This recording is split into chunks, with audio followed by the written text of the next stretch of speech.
Ahlan wa sahlan wa marhaba.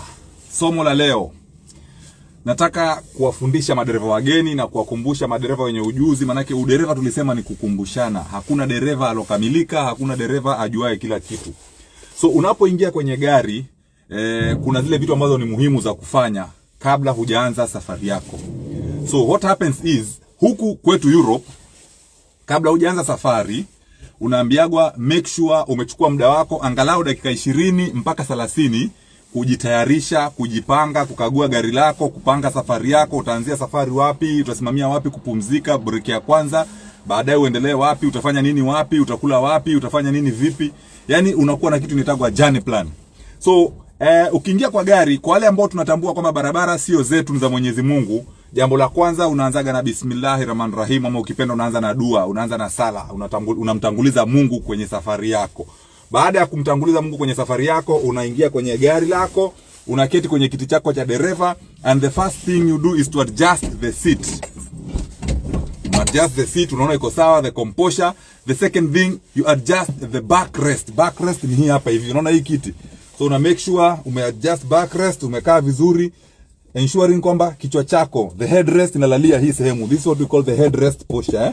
So kando na kwamba mgongo wako umekaa umetulia, kichwa lazima pia kiwe kimekalia ama kimelalia the headrest. So this is the backrest, this is the backrest, this is the headrest.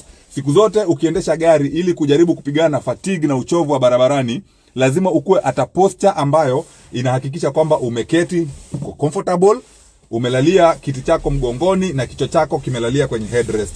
After hapo, jambo linalofuata huwa ni kufunga mkanda wako wa usalama, the seat belt. Watu wanasemaga safety belt, lakini inaitwa seat belt.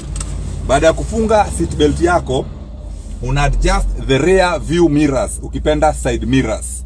So baada ya kwamba umeadjust your side mirrors, ndo unangurumisha gari lako. Kama ni gari kubwa, unalipiga moto, unangoja kama dakika 3-4, oil ipande kwenye intercooler turbo, ukipenda oil ipande kwenye zile manozo za angalau gari ipandishe nyege, tuseme, yani unapandisha gari lako nyege, alafu ndo uanze safari. Hal kadhalika, hiyo ni ukiwa ndani ya gari. Kabla hujaingia ndani ya gari, unapokuja kwenye gari, unafaa uzunguke gari yako mraba, ukipenda the perimeter, ama watu wanasemaga 360 go round, ama checking, ama pre-travel check up and whatever. Sababu ya kuzunguka gari lako inakuwaga ni kuangalia kama taya zako zote zina upepo wa kutosha, unaangalia kwamba plate namba yako ya nyuma iko sawa, unaangalia kwamba plate namba ya mbele iko sawa, vioo zote ziko sawa, kuna kilichovunjika, gari iko katika hali salama, na huko chini hakuna kiumbe kilicholala such that ukianza safari unaweza kukiumiza, iwe ni mbuzi, ni nyoka, ni binadamu, ni mtoto, ama chochote ambacho ni cha dhamana ambacho unaweza